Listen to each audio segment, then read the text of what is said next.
Hello बच्चों, welcome to this video. इस video में हम लोग पीसीबी शिफ्ट्स का पहला पेपर सॉल्व करेंगे 25 सितंबर PCB shift 1 and this is the 11th syllabus and part 11। इसके पहले हम लोगों ने स्टार्टिंग के 10 सेशन में पीसीएम शिफ्ट्स के सारे 11 सिलेबस के क्वेश्चन सॉल्व किए, जिसके सारे रिकॉर्डिंग्स आप लोग डिस्क्रिप्शन में दी गई प्लेलिस्ट में देख सकते हैं, टॉप पे दी गई है।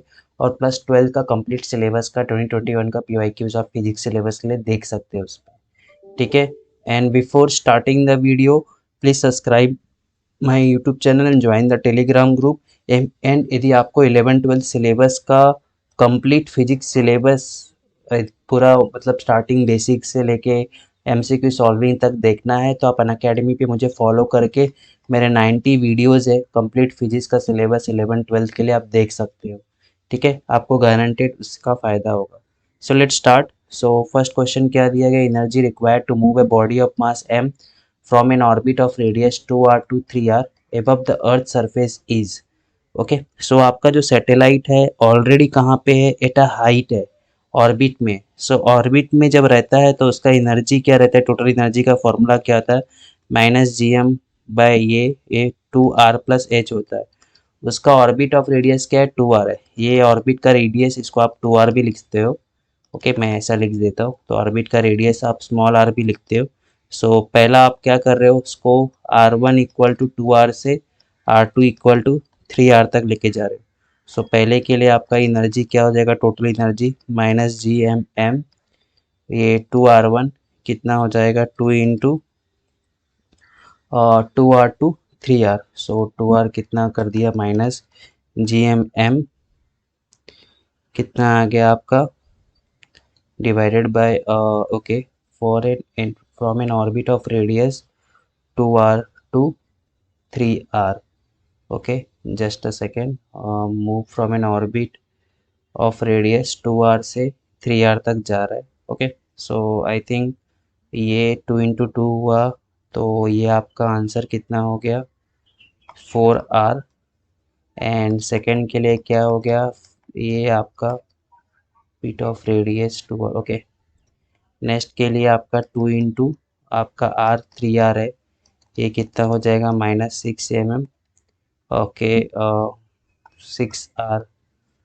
ओके, यहाँ पे आपको रेडियस ही दिया है, यदि हाइट बोला रहता देन यहाँ पे कुछ आपको ऐसा एच ऐड करना पड़ जाता।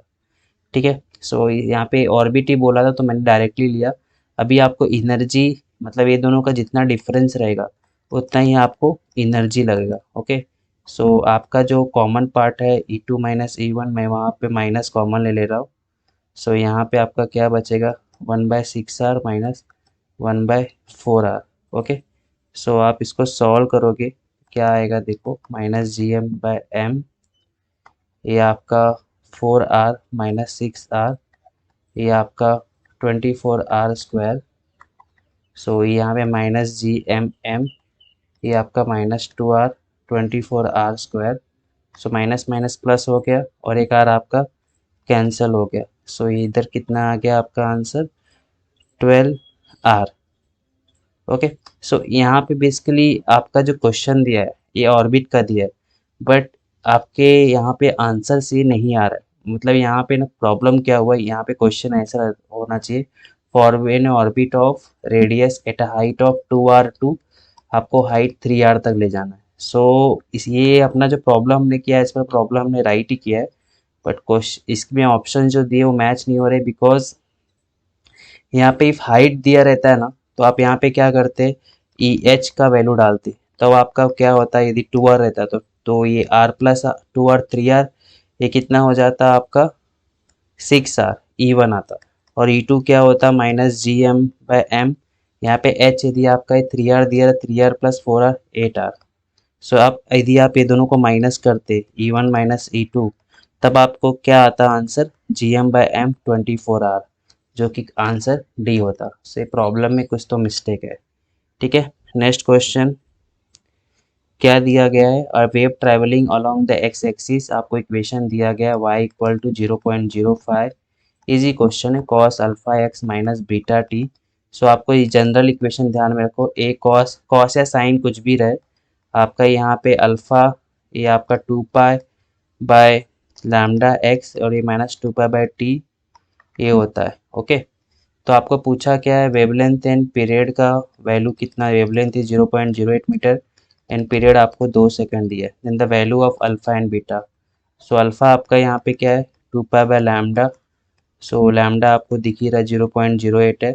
यदि मैंने 100 से ये 2 से इसको कट कर दिया 0.04 और 100 से मल्टीप्लाई कर दिया, तो अब आपका आंसर है कितना आएगा 25π। और 25π का एक ही आंसर है, तो आप सॉल्व भी कर लो। बीटा इक्वल टू क्या होगा 2π/t। 2π/2 कैंसिल करेगा कितना आएगा pi. Correct answer will be D. Next question, convex lens produces 4 times the magnified erect image. So आपका मैग्नीफाइड इरेक्ट इमेज आ रहा है, मतलब यहाँ पे प्लस में रहेगा, मतलब okay. So v equal to क्या हो गया 4u। फॉर्मूला क्या है 1/v minus 1/f। Focal length of lens 20 centimetre दिया है। ओके, सो कॉन्वेक्स लेंस का जो फोकल लेंथ है तो पॉजिटिव ही होता है, क्योंकि आप ऑब्जेक्ट इधर रखते हो फोकल लेंथ इधर आएगा, इधर रहेगा। ओके, सो यहाँ पे आपको मैग्नीट्यूड ऑफ इमेज डिस्टेंस निकालना है। सो v की जगह पे आप यहाँ पे magnitude of image distance. Okay, so पहला तो u निकाल लो ऐसा पुट करके 1/4u माइनस 1/u 1/f। इसको सॉल्व करोगे आप, सो यहाँ पे 1 माइनस 4/4u। आप एलसीएम लिया मैंने, f आपको 20 दिया है, कितना आया आपका ये -3/4 इक्वल टू 120। आपका u का वैल्यू कितना आया -15 सेंटीमीटर। इसको आपने इधर पुट किया तो v कितना हो गया 60 सेंटीमीटर। सो इमेज डिस्टेंस आपका कितना है 60 सेंटीमीटर। नेक्स्ट क्वेश्चन क्या दिया गया है आपको, A wall has two layers A and B each of made of different material. Both the layers have same thickness. The thermal conductivity of material A and आपका A है and B है, ये A है B है, thickness same है. The thermal conductivity of A is thrice that of B. If under thermal equilibrium the temperature difference across the wall is 48 degree Celsius. मतलब यहाँ से लेके यहाँ तक का टेम्परेचर डिफरेंस कितना है 48 degree Celsius. Then the temperature difference across the layer A. Okay, so ये आपका डेल टी दिया गया है एंड आपको ये लिख के दिया है कि thermal conductivity of A is thrice of thermal conductivity of B. Okay, so यहाँ पे क्या होगा, ये आपका के ए है और बी है। ओके, सो देखो अभी ये जो थर्मल कंडक्टिविटी है, जो थर्मल रेजिस्टेंस आपका टेम्परेचर डिफरेंस रहता है वो आपका प्रोपोर्शनल रहेगा। ये थर्मल टेम्परेचर डिफरेंस और थर्मल कंडक्टिविटी रेसिप्रोकल रहता है। सो आपका जो ए के लिए लिखा है, मतलब यहाँ पे आपका टेम्परेचर इसका T1 रहेगा, इसका T2 मान लो। ओके, और वो दोनों का टेम्परेचर डिफरेंस ऐड करके आपका टेम्परेचर डिफरेंस डेल टी है। सो यहाँ पे ए का इन्वर्सली होने के कारण ये 1/3 हो जाएगा। ठीक है, सो आपको यहाँ पे एक इक्वेशन ये पता है del T2 equal to 3 del T1, और एक आपको इक्वेशन ये पता है। आपको निकालना क्या है temperature difference across the layer ए, मतलब डेल T1 निकालना। सो आपके पास ये दो इक्वेशन है, आप ये दोनों को साइमल्टेनियस सॉल्व करो। आप क्या करो इसको यहाँ पुट कर दो, कितना हो जाएगा 4 del T1 equal to 80। So sorry ये 48 दिया राइट, ये 48 आपको लिख के दिया है। सो 48/4 कितना हो गया आपका 12 डिग्री सेल्सियस। ये डेल T1 आपका 12 degree Celsius. Correct answer will be A, ये ध्यान में रखना। ठीक है, नेक्स्ट क्वेश्चन में क्या दिया गया आपको, ये क्वेश्चन में what should be the velocity of earth rotation about its own axis so that the weight becomes half of the initial value. So आपका जो ये जो rotation own axis so that its weight becomes half of its initial value. Okay, so इसके लिए आपका ये जी minus, जब भी ये रोटेशन वाला बोले कॉस स्क्वायर थीटा। सो यहाँ पे अर्थ का जो रोटेशन है अलोंग इक्वेटर लेंगे इसको। ठीक है, so G dash equal to G minus R omega square. आपको क्या बोल रहा है कि हाफ होना चाहिए, वेट हाफ हो गया मतलब जी हाफ हो गया, तो आप यहाँ पे जी/2 डालोगे। सो आपका आर ओमेगा स्क्वायर क्या हो जाएगा आपका g/2, ओमेगा स्क्वायर क्या हो गया g/2r, तो ओमेगा क्या हो गया root g/2r। Correct answer will be A. Next question, two identical equiconvex lens okay are kept in a contact, the space between the lens is filled with water. मतलब ये आपका, जस्ट अ सेकेंड, ये दोनों का आपका जो ये contact है, ओके, इसमें ये जो आपका है इसको ऐसा, ये वो इधर वाटर डाला तो आपका ये बेसिकली ऐसा शेप बन जाएगा कॉनकेव जैसे, टच है बट कॉनकेव जैसा शेप बनेगा। सो फॉर लेंस ग्लासेस आपका जो फोकल लेंथ है μg-1, ऐसा दोनों, ओके दो लिखा है ना, तो दोनों का वैल्यू एक भी है इसलिए आर आर सेम लिखा मैंने यहाँ पे। 1.5 - 1 ये आपका 2/r, 1/f कितना आ गया ये 0.5 × 2/r। सो आपका f क्या हो गया r। अभी इनके बीच में जो ये वाटर को डाला है कॉनकेव लेंस फॉर्म कर रहा है। सो कॉनकेव लेंस के लिए आपका उसका ये जो वाटर का कॉनकेव लेंस बन रहा है इसका आप ये निकालो -1 बाय, यहाँ पे दोनों माइनस रहेगा, ओके। सो वाटर का कितना होता है 4/3, 4/3 - 1, ये आपका आपने इसको ऐड किया कितना हो जाएगा -2/r, कितना आएगा ये in short answer -2/3r। So 1/f w आपका क्या हो गया -2/-3, okay just a second.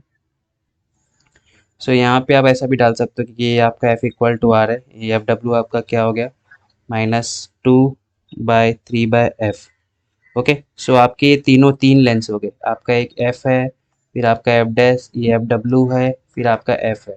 So combination of lens क्या होगा 1/f dash = 1/f + 1/f + 1/f w। सो ये दोनों तो सेम है, सो क्या हो जाएगा आपका ये 2/f और एफ डब्ल्यू आपका क्या हो रहा है -2/3f। इसको आपने सॉल्व किया, सो ये क्या हो जाएगा यहाँ पे, यदि मैंने f को कॉमन भी लेता हूँ, यदि मैंने f को कॉमन लिया 2 - 2/3, सो 1/f, ये आपका 6 - 2 4/3, ये आपका f डैश का वैल्यू है, 1/f डैश का वैल्यू है। इसको मैं यहाँ पे सॉल्व करता हूँ, सो f डैश आपका क्या हो जाएगा 3f/4। करेक्ट आंसर यहाँ पे क्या होगा बी। सो नेक्स्ट क्वेश्चन क्या दिया है आपका, a light spring past over a pulley and connects to masses m1 and m2 if the acceleration of the system is 1/6, ये 1/6 g है, okay, the ratio of masses। सो ये पुली वाला है आपका, ये आपका पुली है, ओके, ये Newton's laws of motion question है। यहाँ पे आपका एक मास m1 है, एक का मास m2 है। सो मास डिफरेंस की वजह से ये स्ट्रिंग क्या करेंगे स्लाइड करेंगे। सो इसका फॉर्मूला क्या होता है, जो भी आपका मास ग्रेटर रहेगा अपॉन ये फॉर्मूला और इसका आपको ये a = क्या दिया 1/6 टाइम्स ऑफ g, ठीक है, इसको आपको सॉल्व करना है बस। सो ये जी कैंसिल, क्रॉस मल्टीप्लिकेशन करो, उधर ये 6m1 - 6m2 आपका वो क्या हो जाएगा 7m2 हो जाएगा, उधर जाएगा और इधर क्या हो जाएगा 5m1। सो m1/m2 आपको कितना आंसर आएगा m1/m2 =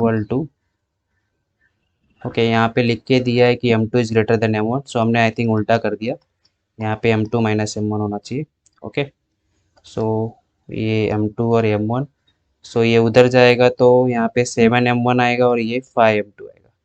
सो m1/m2 आपका कितना हो जाएगा 5/7। So correct answer will be B. So इस तरह हम लोगों ने first shift of PCB shift के क्वेश्चन सॉल्व किए। नेक्स्ट सेशन में हम लोग नेक्स्ट सेशन सॉल्व करेंगे। So overall 5 PCB shifts are remaining still.